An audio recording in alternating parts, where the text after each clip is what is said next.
Cae la tarde y en un rincón de la ciudad, en un pequeño jardín, alguien cuenta una historia, reflexiona en voz baja o conversa, paseándose bajo los árboles. Es hora de volver a casa, bajar la velocidad y darle tiempo al tiempo.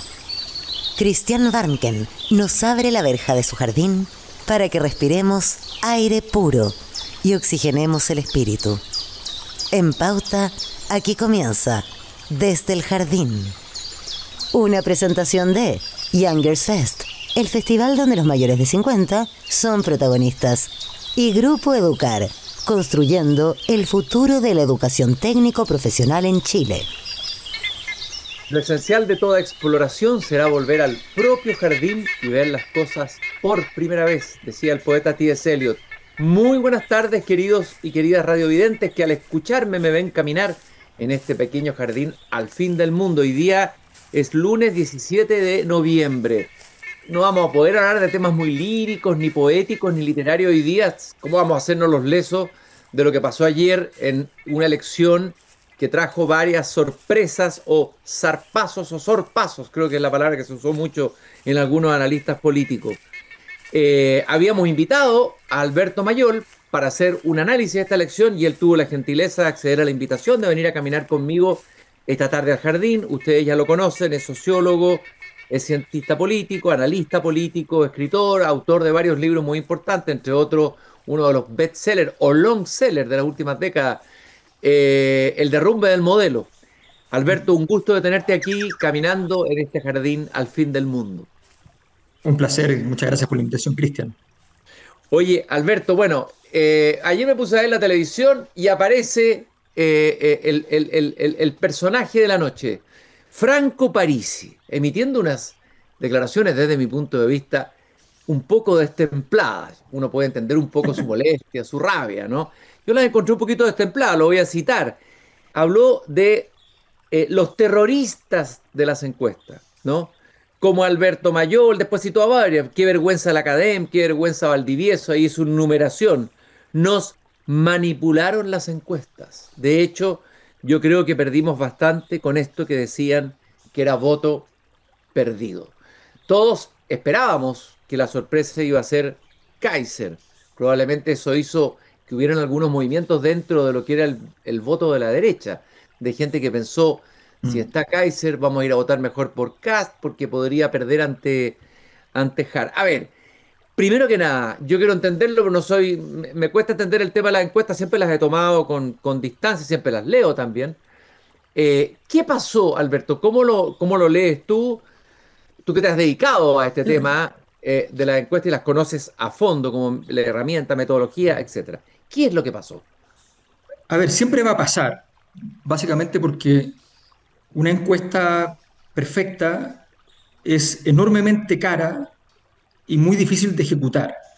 Básicamente tú tienes un universo de personas de la cual no tienes forma de contactarla, entonces lo que tendrías que hacer es al azar seleccionar manzanas en todo el país, luego seleccionar casas en cada manzana, luego seleccionar una persona, todo al azar, ¿ya? Dentro de cada casa, luego entrevistar a esa persona que tal vez no está en la casa, ¿ya?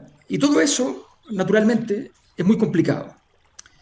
Entonces, y eso vale 100, 150, 200 millones de pesos.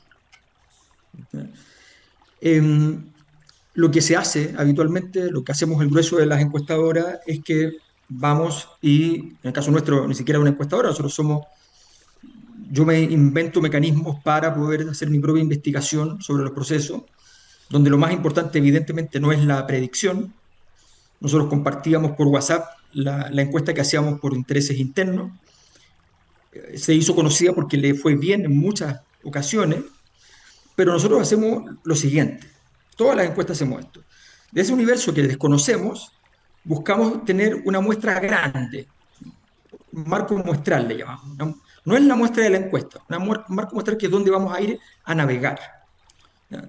200.000 personas, 1 millón de personas, lo que sea, tenemos el contacto de esas personas.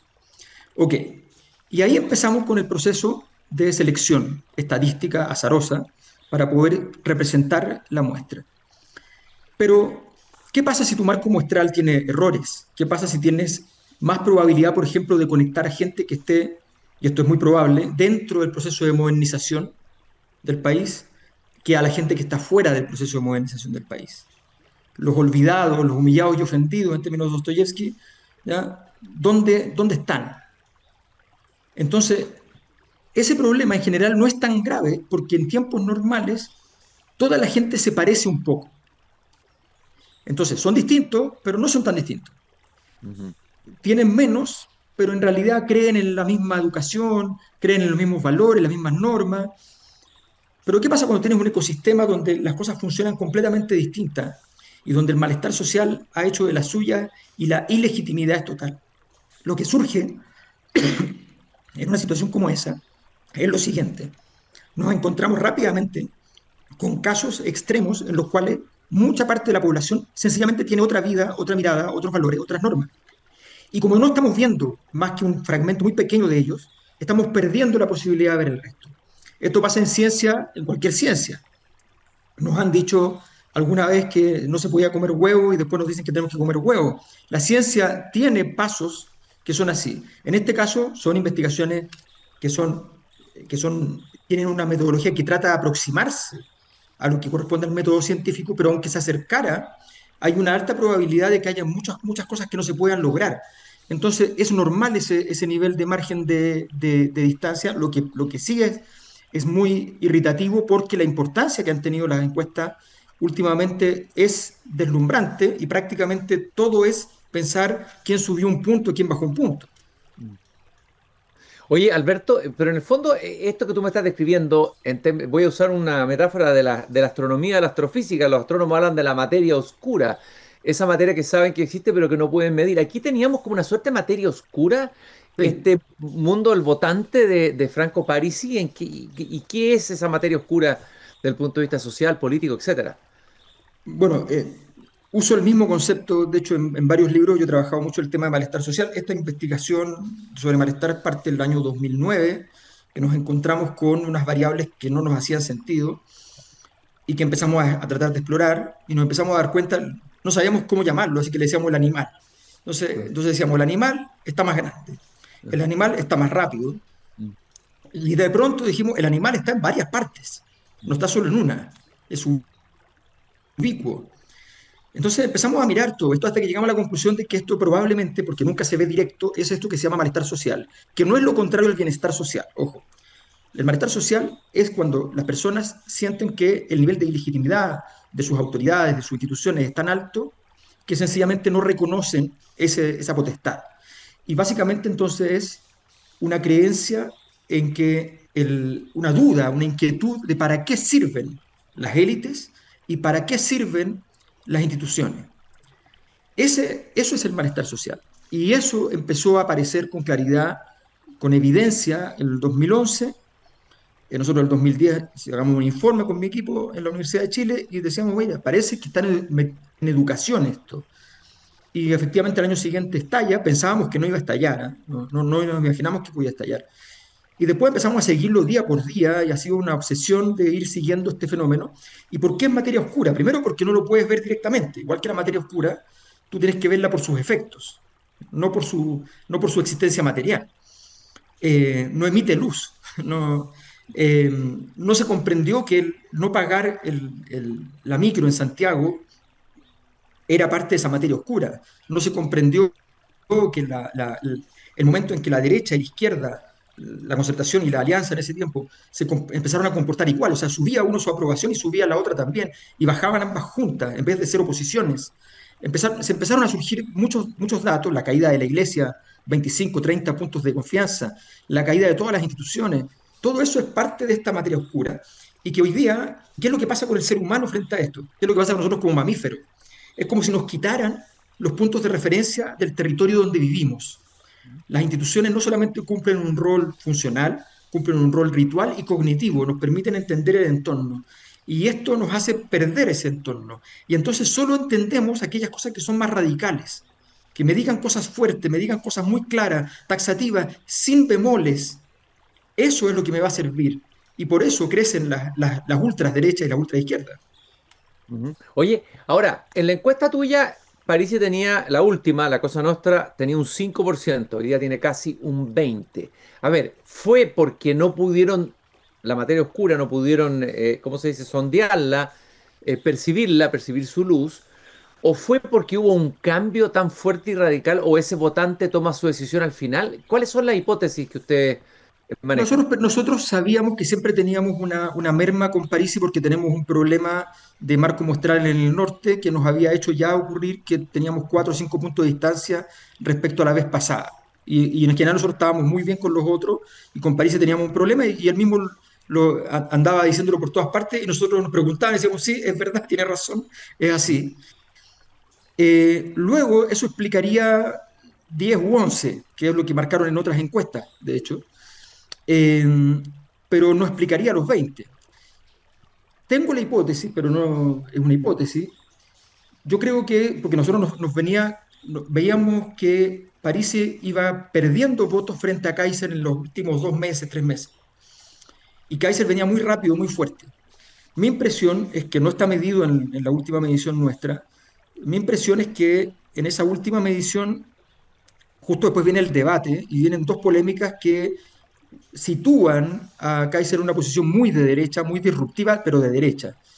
Y esa posición disruptiva de derecha es el comentario sobre Krasnov y el indulto, que es una cosa que ya le molestó a la gente respecto a Boric y el octubre. Eh, y en segundo lugar, el planteamiento de la canción nacional y la tercera estrofa. Eh, Tanto Parisi como Kaiser comparten y compartieron todo el tiempo el espíritu de época de esta elección. Los dos eran el espíritu de la época. Era la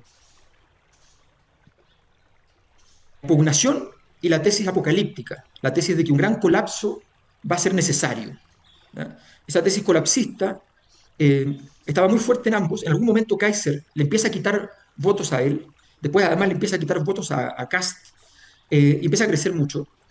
Y todo parecía indicar entonces que Parisi no podía prosperar. Sin embargo, todo parece indicar, y se puede medir algunas cosas ex post, es más difícil, pero se puede, da la impresión, las 2 últimas semanas nadie alcanzó a hacer en las últimas 2 semanas una encuesta que partiera en las 2 últimas semanas. Se entregaron 2 semanas antes, pero no se puede prácticamente sacar una encuesta en ese tiempo. Entonces, hay una semana o una semana y media desde el debate para adelante que no sabemos mucho, no sabemos prácticamente nada. Y en ese proceso, Kaiser habló de Krasnov, del indulto a Krasnov, y de la tercera estrofa del himno nacional de vuestros hombres valientes soldados. Estas dos cosas anclan en una posición de derecha que ese votante más apocalíptico no le interesa. Y probablemente eso haya ayudado a un crecimiento de Parisi a última hora. Lo que sí veíamos en todo caso es que el último mes era como una juguera y se estaba moviendo muchísimo y eso estábamos todos de acuerdo en todas las encuestas. Ahora, ¿cuál es el efecto que tiene esta irrupción de Parisi, además acompañado de la elección de 15 diputados, 13 o 14 diputados del PDG, que algunos dicen que van a jugar un papel fundamental en el Congreso? ¿Qué significa esto en todo el sistema político, en todo el ecosistema político chileno hoy? Que veíamos dividido entre una izquierda y unas derechas, ¿no es cierto? Mm. Pero aquí cambia el mapa político. ¿Cómo cambia? Cómo lo ves y lo visualizas tú? Claro, lo que pasa es que estaban todos preocupados un poco de la fragmentación, pero la fragmentación de partidos relativamente tradicionales es muy distinto a esto. Significa básicamente que hay un jugador que tiene prácticamente libertad, que en esta ocasión no se le van a ir personas, porque evidentemente es un partido grande con posibilidades de futuro, y por tanto sus parlamentarios no se van a dispersar, probablemente. Probablemente París tenga que estar mucho más en Chile, además. Y todo eso va a significar el surgimiento de un proyecto. La pregunta es si eso va a construir un proyecto, una idea de proyecto político más allá de lo electoral, o si va a seguir siendo más bien un lugar donde se viene a reciclar un momento de cristalización del malestar y del hastío con las élites políticas. Esa es la gran duda. Vamos a ver si París avanza por un camino o avanza por el otro. Oye, Alfredo, entiendo que el resultado de la izquierda en la presidencial es el peor resultado desde 1950. Estuve ahí comparando Sí, las distintas elecciones. Y el resultado de la derecha es el mejor resultado desde 1946, donde la derecha tuvo el 57,2. No recuerdo exactamente quién estaba ahí en esa elección. Pero a ver, eh, muy buen resultado de la derecha, muy mal resultado de la izquierda. A ver, ¿hay un derrumbe aquí? ¿No hay derrumbes? ¿Qué es lo que sí, pasó? sí. No, lo de la izquierda es tremendo, una caída gigante que compromete no solo al sector, no solo a la candidatura, sino que compromete al gobierno. Estamos hablando de que normalmente en la izquierda sola, Partido Socialista más Partido Comunista, qué sé yo, tendrían que sacar 30 puntos, lo que es la historia. La centro izquierda más el centro debería sacar otros 30 puntos. Supongamos que hay un pedazo del centro que está más a la derecha, ok, ponle que son 20 puntos, pero sacar 45, 46, algo así, es lo normal para el sector. Esto de sacar menos de 30, porque no solamente es Jara, sino que no saca nada Marco Enrique, no saca nada Artés. Entonces, es bien complejo y de un pronóstico en el cual hay una posibilidad, que no necesariamente se va a activar, pero una posibilidad cierta de que Kast consiga un triunfo resonante, batiendo récord eventualmente. Efectivamente, hay dos resultados en la historia de la derecha que son cercanos a 57 la suma, Alessandri Cruzcoque y alguna vez Alessandri solo, Arturo. Pero esto podría llegar incluso a empatarlo o a superarlo en la segunda vuelta. A ver, ¿el electorado popular de la izquierda está perdiendo o ha perdido el electorado popular de la izquierda? Que Sí, es un electorado importante. Pienso en el fenómeno en Francia, no sé, que el sí. electorado que era el Partido Comunista migra en los lugares donde votaba el Partido Comunista al Frente Nacional, al Front Nacional, a la ultraderecha. ¿Algo parecido está pasando acá? Absolutamente. Chile es un manual de libro respecto a este proceso, junto con Francia, que es otro caso muy emblemático. Lo que está pasando en Estados Unidos también es parecido con el trumpismo fuerte en los sectores industriales. Lo que pasa en Alemania, en lo que es toda la zona de la Alemania del Este, es donde gana AfD, con mucha distancia, que es el partido de ultraderecha. Entonces, esto está pasando en muchas partes y Chile pensaba, pensábamos en Chile que era posible que a pesar de todo lo que había pasado, una década entera de grandes protestas, grandes crisis, dos grandes soluciones constitucionales que no funcionaron, no fructificaron, igual nos imaginábamos como que Chile era capaz de absorber toda esa entropía. Y no fue cierto. Esa entropía apareció y dijo, permiso, aquí vengo. Por eso yo creo que es bien importante, más allá de las crisis específicas de cada uno de los que hacemos encuestas y qué sé yo creo que es bien importante entender este proceso. Nosotros tenemos una costumbre en Chile que es bien curiosa, ¿no? Yo me acuerdo el 20 de octubre, ¿ya? El 21 de octubre del 2019 estaba en una radio con varias personas y todos coincidían en una cosa. No necesitamos más diagnóstico. Ujú. Yo le preguntaba, pero, perdón, o sea, le preguntaba, a ver, que alguien me puede decir cuál es el diagnóstico, o sea, por favor. Es muy llamativo esto de que no queramos nada más de diagnóstico, hay que pasar a la acción. ¿A la acción de qué? Yo creo que Chile se merece que nos pongamos un poco serios respecto a entender este proceso. Y ahí, tú eres una persona de izquierda, fuiste candidato dentro del Frente Amplio, eres del mundo de la izquierda, vienes de ahí culturalmente, es tu historia, has reflexionado desde la izquierda, dentro de la izquierda. Me parece, no sé si me parece a mí que haya en la izquierda, esta izquierda que ha sufrido una derrota, una revisión profunda, un descenso. No parece una izquierda que haya hecho todavía un descenso, particularmente el No, Frente Amplio, para que decir el Partido Comunista, no sé, está el socialismo democrático. A ver, me parece que tal vez esta crisis es una oportunidad para que la izquierda haga una reflexión profunda, ¿no? Porque si no la hace, bueno, finalmente va a ser condenada a la irrelevancia.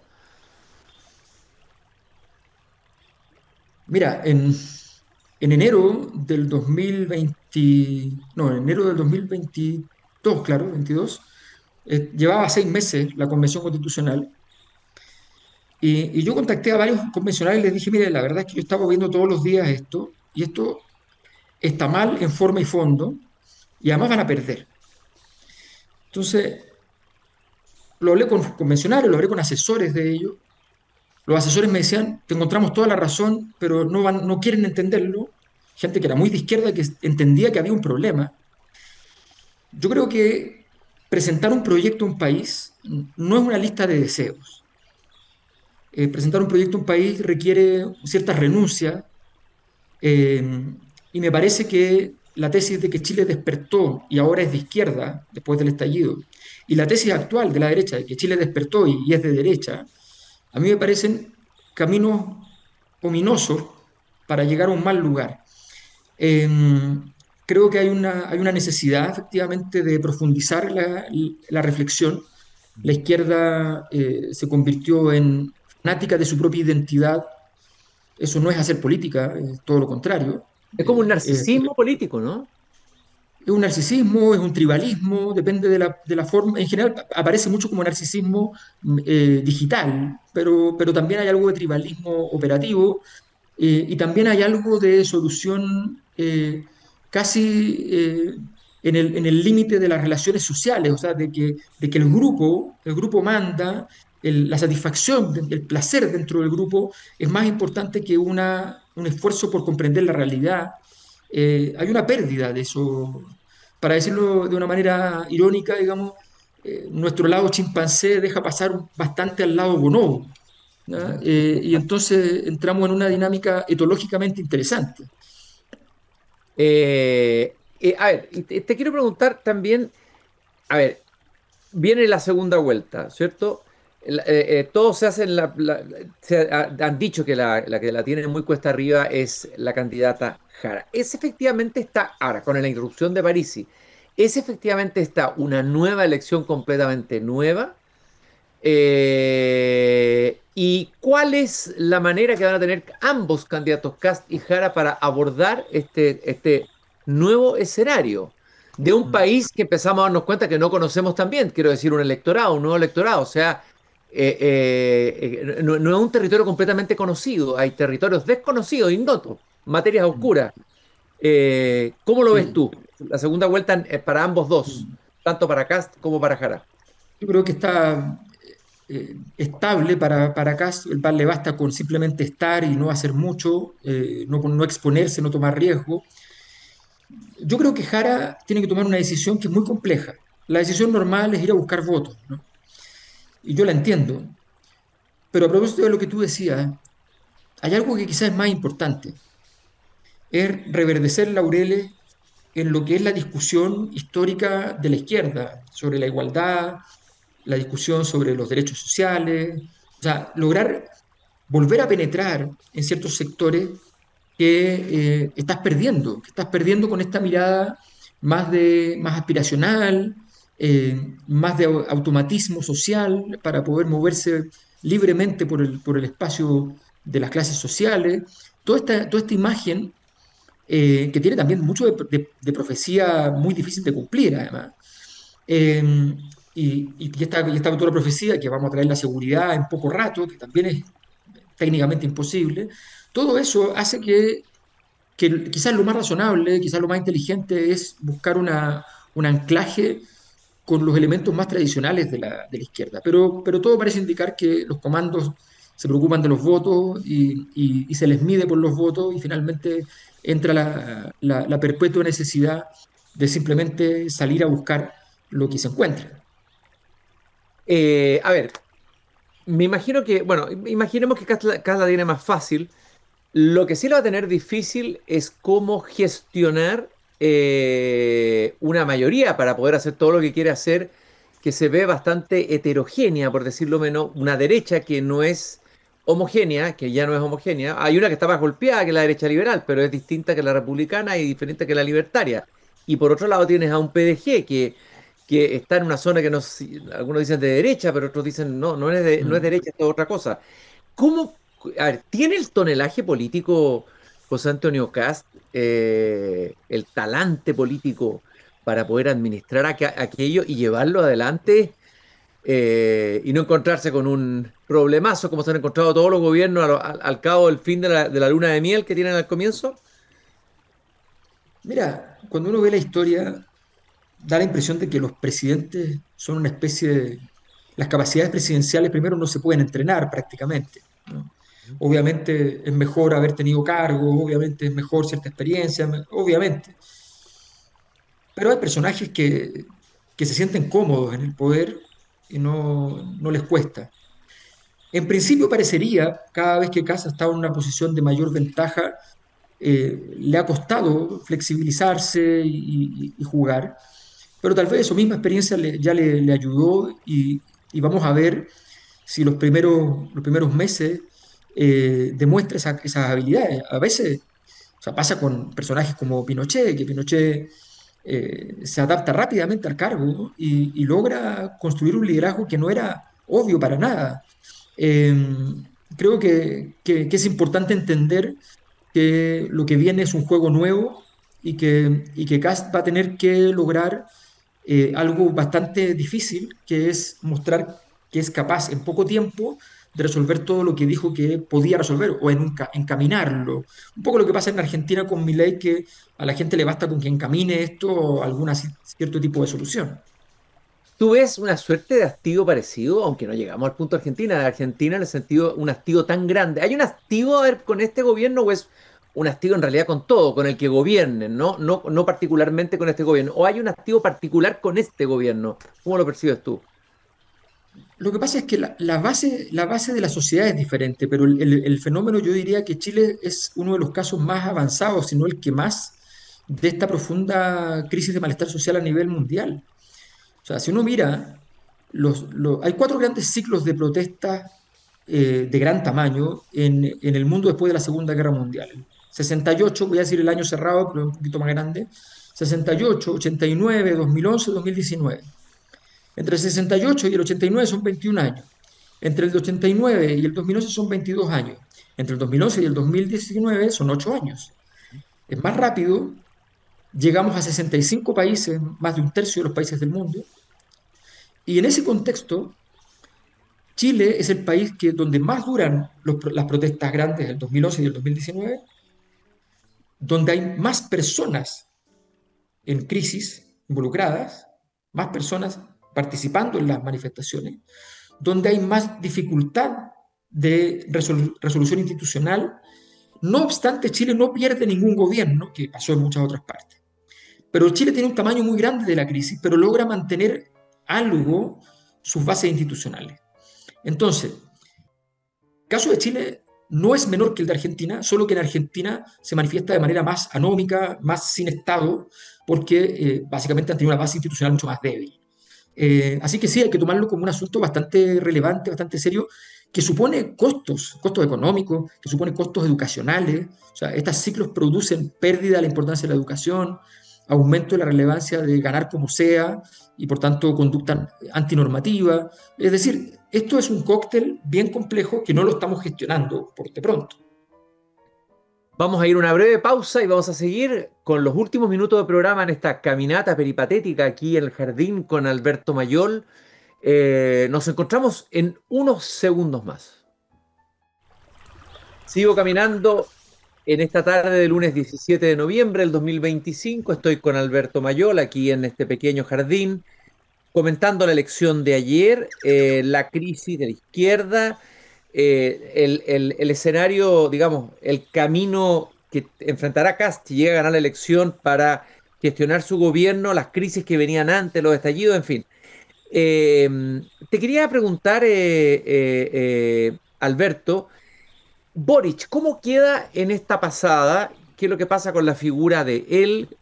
¿Cómo lo viste a él en su discurso que dio? Que un discurso más bien parecía formal, pero en términos gestuales los presidentes se dicen más cosas que a través de sus palabras. ¿Qué pasa con su legado? ¿Tiene legado? ¿No tiene legado? ¿Tiene futuro? ¿Cómo ves tú la figura de Boric de aquí en adelante, a partir de lo que pasó ayer? Mm. Mira, él, bueno, además puso una puesta en escena que es específica, que es estar con dos ministros, uno del Partido Comunista y el otro del Partido Socialista, Claro. que más o menos viene a dibujar un acuerdo político. Mm, Creo que Gabriel Boric tiene una alta expectativa de lo que viene, cree que Kast va a ser un rival que él conoce, que le acomoda, y su juego ha sido en ese marco. Ahora, No es tan cierto como se suele creer que la tenga fácil para el futuro, porque nosotros le ponemos en la encuesta notas a los presidentes y a los expresidentes para tener una línea de comparación. Ujú. Y, y resulta que Gabriel Boric se mueve en el 3,2 normalmente de nota. Para tener una idea, Pinochet tiene un 3,5. Eh, entonces, tienes un grupo que lo apoya, pero que lo apoya dándole un 4,8, un 5. Y el resto le daba notas muy bajas. Entonces, en general, no es que tenga todo corrido para el futuro, ni basta con ser joven y tener muchas posibilidades después. Creo que va a tener que trabajar mucho en un proyecto político. La izquierda, como bien planteabas tú, hay un problema de proyecto, yo lo llamo de doctrina, o sea, cómo tú adaptas la ideología a la práctica cotidiana. Y esa falta de doctrina se ha notado muchísimo y ha generado un gobierno superficial en muchos aspectos. Pareciera que no hay idea, es como que uno raspa y no hay nada abajo. Hubiera esperado al Frente Amplio mayor densidad, mayor espesor, mayor reflexión. Algunos han dicho que son simplemente frívolos, creo que puede ser un poco fuerte esa afirmación, pero como que no hubiera nada detrás, hubiera un vacío. Mira, yo creo que era algo más o menos visible. Apenas se fundó el Frente Amplio, vino una demostración de que esta conducta que uno podía imputar a que no tenían todavía una estructura y que además venían de las universidades, eh, uno podía pensar que eso era simplemente una etapa y que eso se iba a superar con el tiempo. Pero yo el año 2018 escribo una columna sobre Gabriel, justamente Gabriel Boric, y la columna se llama La banalidad del bien, ¿ya? Jugando con la banalidad del mal de Hannah Arendt y planteando la tesis de que el problema cuando uno quiere simplemente decir cosas buenas es que tampoco hay ningún proyecto, no está la política ahí, El buenismo, claro, hay una falta de política. ¿Ah? por Eh, supuesto. es más bien un moralismo, no sé cómo llamarlo, ese Sí, buenismo. ¿No? ¿Ah? sí, sí. Sí, es un predominio de la moral social imperante que hace que finalmente, además, tampoco haya oferta política, porque la gracia de alguien que está en política es que tiene una oferta que a veces pone en tensión, no necesariamente está en contra de la moral, pero por lo menos pone en tensión esa moral. Un poco Kaiser hizo eso, ¿no? O sea, Kaiser parece que tuvo más discurso, parece que tuvo más densidad política o Sí, fue más político en su oferta. sí, pero fue impertinente, que le pasó un poco a la Convención Constitucional lo mismo, que fue impertinente respecto a lo que es el sentido común. Una cosa es que tú digas algo que es radical, otra cosa es que digas algo que puede ser impopular, pero hay una cosa que es más complicada, que es cuando algo es impertinente, cuando yo siento que no tiene nada que ver con mi vida y esto no me interpreta por tanto. Eh, Nos queda analizar el derrumbe de la derecha liberal, la derecha como la conocíamos hasta ahora, la derecha de Chile Vamos. A ver, nadie previó que Matei iba a terminar donde terminó, en el lugar donde terminó y donde está Chile Vamos, ¿no es cierto? ¿Qué pasa con esa derecha liberal? Mm. ¿Cuál va a ser su destino? ¿Va a ser lo mismo que el socialismo democrático integrado al Frente Amplio en el supuesto gobierno de Kast? ¿Cuál es el camino, crees tú, para que esa derecha liberal sea posible y exista una derecha liberal y que no solo exista una derecha conservadora y una ultraderecha en Chile? Mira, yo me acuerdo de una entrevista que unos alumnos míos le hicieron en los años 90 a Pablo Longueira.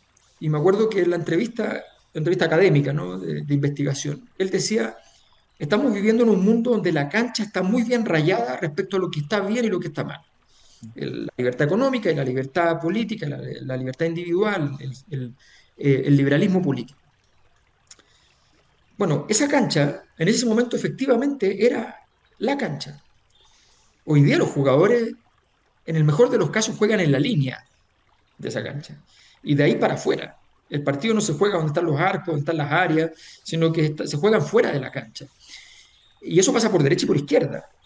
Por decirlo en simple, el Partido Socialista era el último bastión de este espacio de liberalismo político de base, ¿no? Y por el otro lado, la UDI. Bueno, esto se fue rompiendo y hoy día lo que estamos viendo es que de eso no queda nada. Y la gran pregunta es si los que están llegando van a entrar a la cancha y simplemente van a reemplazar a las élites o van a seguir jugando en un lugar donde el liberalismo político está en cuestión y por tanto la democracia liberal está en cuestión y por tanto los elementos civilizatorios de Occidente están en cuestión. Oye, Alberto, ya, eso pasa con la derecha liberal. Y con el llamado socialismo democrático. Es que yo creo que son simétricos. O sea, lo que está pasando con el socialismo democrático es lo mismo que le está pasando a la derecha, que finalmente van a tener que tomar la decisión política o personal, ojo con esto, de tener que sumarse a los gobiernos de los terceros, ¿ya? Porque no tiene otra alternativa o porque les es muy gravoso esperar el tiempo para poder ser una alternativa. O sea, lo que han hecho algunos países en el mundo, algunos partidos en el mundo es, por ejemplo, en la centro derecha, no apoyar a la ultraderecha, hacer un cerco sanitario, le decían, y decir, ok, cuando les vaya mal, nosotros entraremos, pero aguantaremos el frío. Ujú. El problema es que hay mucha gente que trabaja en esto y que se dedica a esto también por necesidades personales y por tanto hay mucha gente que se va a ir de esos proyectos en la medida en que el frío dure 4 años, Claro, 8 años y 12 años. claro que Entonces, sí. es muy complicado hacer eso, pero es lo único correcto desde el punto de vista de defender el proyecto. Se habló mucho del centro, que el centro no existía, que aquí había un centro en algún momento en Chile, ese centro desapareció, la polarización. Pero al escuchar a Parisi, cuando dijo ni facho ni comunacho, me da la impresión que tuvo la genialidad él de convertirse en una especie de centro populista, no sé cómo llamarlo, Cristian, pero algo así. ¿Ah? es que eso que acabas de decir es muy importante. El centro estuvo siempre lleno de gente. Lo que pasa es que a cada posición política le creció una versión disruptiva. Me explico. A la derecha le creció una nueva derecha en versión disruptiva. Esa versión disruptiva significa que no creen tanto en las instituciones, no creen en los acuerdos políticos y están en contra de las élites y están en contra de la transición. Eso por derecha, eso por izquierda, y en el centro es muy interesante porque lo que nosotros llamamos el concertacionismo tiene dos versiones. Una versión que es institucionalista y otra versión que es disruptiva. Pero la disruptiva pesa 25% y la institucionalista pesa 8%. Entonces, es una diferencia enorme. Todos, cuando iban a buscar el centro, iban a buscar el 8, no el 25. París sí fue a buscar el 25. Ujú. Con instinto, ¿no? Fue a buscar el 20, ese 25%.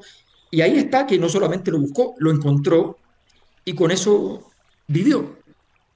Ese electorado que fue a buscar es un electorado probablemente que habría sido, habría votado antes por Jara, imagino que un electorado popular, o que Sí, votaba por izquierda y que puede votar ahora por Parisi, digamos, sí, sí, sin duda. Es un electorado que originalmente era de izquierda, que ya estaba migrando bastante hacia la derecha. El surgimiento de los nacionalismos y discursos patrióticos suelen ser eficientes en esa dinámica. Y es lo que fue ocurriendo con Kass primero y París simétricamente con Kass la vez pasada y ahora con Kaiser. Estamos caminando esta tarde en mi jardín con Alberto Mayol, sociólogo, analista político, escritor. A ver, analizamos la derecha, analizamos el centro y analizamos la izquierda. Eh, digamos, tú hablaste de unos ciclos, los ciclos que tienen que ver con hay un temor que se ha manifestado muchas veces aquí, es si va a haber de nuevo un nuevo estallido. Nadie tiene la bola de cristal para decir qué va a ser y probablemente el estallido va a ser a lo mejor de otra manera, incluso de lo que pudiéramos prepararla. Pero está claro que es perfectamente posible que se vaya acumulando un malestar muy grande si es que, por ejemplo, el gobierno de Cast, imaginemos que va a ganar, lo más probable es que él gane, ¿no? Sí, Eh, ya. ¿Y ahí tú crees que va a ganar por mucho? ¿Va a ser, como dijiste, sí, una victoria resonante? ¿Cuál es tu sí. apuesta? Sí, no, o sea, lo normal es 56 para arriba, posibilidades hasta 62. Ya. Eso. Ahora, imaginemos que ocurre lo que ha ocurrido con casi todos los gobiernos, que en poco tiempo se le acaba la luna de miel, el problema de seguridad no se va a solucionar mágicamente, ya lo sabemos. No sé si el tema económico capaz que lo pueden manejar un poco mejor, pero no sé cuánto, tampoco, no es que se solucione tampoco con varita mágica. Pierde esa luna de miel, de nuevo frustración en el ciudadano chileno. Ahora, quien va a capitalizar eso ahora, a lo mejor no va a ser Boric o no va a ser la izquierda, va a ser Parisi. Ese es el verdadero, no voy a decir Frankenstein, el fantasma que recorre no Europa, sino que recorre Chile. Sí, a ver, yo creo que el estallido fue ayer. Ujú. Teníamos una versión del estallido en versión social, ahora tuvimos el estallido electoral. Apareció este animal que nosotros decíamos que para llamar al malestar, que estaba más rápido, estaba más grande, estaba en más partes, eh, y resulta que apareció ayer de manera expresa, de manera sorprendente, que es como corresponde para su naturaleza, eh, con, con aquellas iras que provienen de tiempos vernáculos, digamos, eh, y que nos viene a decir que el problema no era el miedo, sino la rabia, a los que había que detener no eran a los delincuentes, sino a los políticos. Y esto va a tener muchas formas. Estamos pensando todo el rato cuándo van a quemar una próxima iglesia, pero el problema no está en las iglesias quemadas desde el punto de vista de la política. El problema es que Van a todos ser los la sede días de los va a partidos estar políticos, a lo pasando. mejor. A lo mejor la sede de los Exacto, partidos políticos van a ser las quemadas, ¿no? y no necesitan quemarla con fuego porque basta con que caigan en la inoperancia, en la irrelevancia y dejen de existir.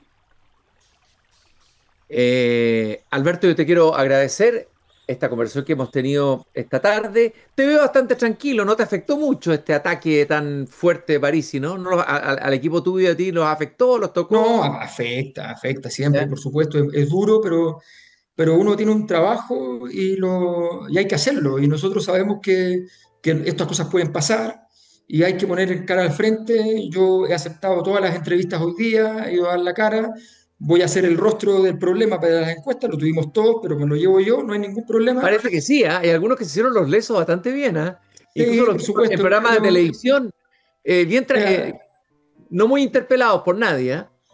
Mira, yo creo que lo que nos queda a los académicos es la honestidad intelectual, poner cara cuando las cosas no salen, que nos puede pasar legítimamente. Yo lo que sí no acepto es que me digan que metí las manos en los datos, porque eso nunca lo he hecho. Así que quiero estar diciéndolo claramente y me parece que además mi trabajo no depende de una predicción de una encuesta, sin duda, y por tanto quiero reivindicar lo que hago, ¿no? ¿Qué más puedo hacer? Oye, Alberto, ¿y por dónde puede ir a ver, me imagino que van a tratar de afinar el instrumento, le van a dar más tiempo, ¿en qué están pensando? Mira, lo que pasa es que lo habíamos detectado, el problema es que tiene un costo que Sí, puede ser 50 o 100 millones de pesos. Entonces estamos hablando de que nosotros ya teníamos un material que es de mucho costo, pero necesitamos más y con equipos saliendo a mejorar esa base de datos que es la básica, no la que sale en la encuesta, pero que es la con la que se construye, porque todos los demás procedimientos los revisamos y estaban correctos, así que sabemos dónde está el problema. Todas las encuestadoras tienen sus problemas. Nosotros nos ha ido muy bien en ciertas cosas, a ellos mejor en otras. Esto es así. En esta ocasión ocurrió que había un frenesí con el tema de encuestas que me parece que además sí. no es edificante, pero en cualquier caso estamos dispuestos siempre a seguir trabajando en esto. Alberto, te quiero agradecer el tiempo que te diste para venir a conversar con nosotros, a dar la cara, como dices tú, a seguir conversando, a seguir analizando. Siempre el aporte de Alberto Mayol es muy interesante, su mirada. Así que se agradece muchísimo esta conversación de este día lunes y mucho éxito en lo que viene. Muchas gracias, Cristian. Me hizo recordar la conversación a un libro que te debe gustar, que es de Martin Amis, se llama La Información. Sí. Hay un capítulo que termina diciendo, ¿y qué pasa cuando chocan dos galaxias? Y a la página siguiente, cuando comienza el capítulo, dice, no pasa nada. Está buena, está buenísima. Gracias, Alberto. Un abrazo muy Bueno, grande y nosotros nos encontramos nuevamente mañana cuando vuelva a abrir la verja de madera de mi jardín. Recordarles que Grupo Educar construye el futuro de la educación técnico profesional en Chile. Conoce más sobre nuestro trabajo en grupoeducar.cl. Younger Fest, 29 y 30 de noviembre, Parque Padre Hurtado, el festival donde los 50 y más son protagonistas. Cupos limitados, compra en ticketplus.cl.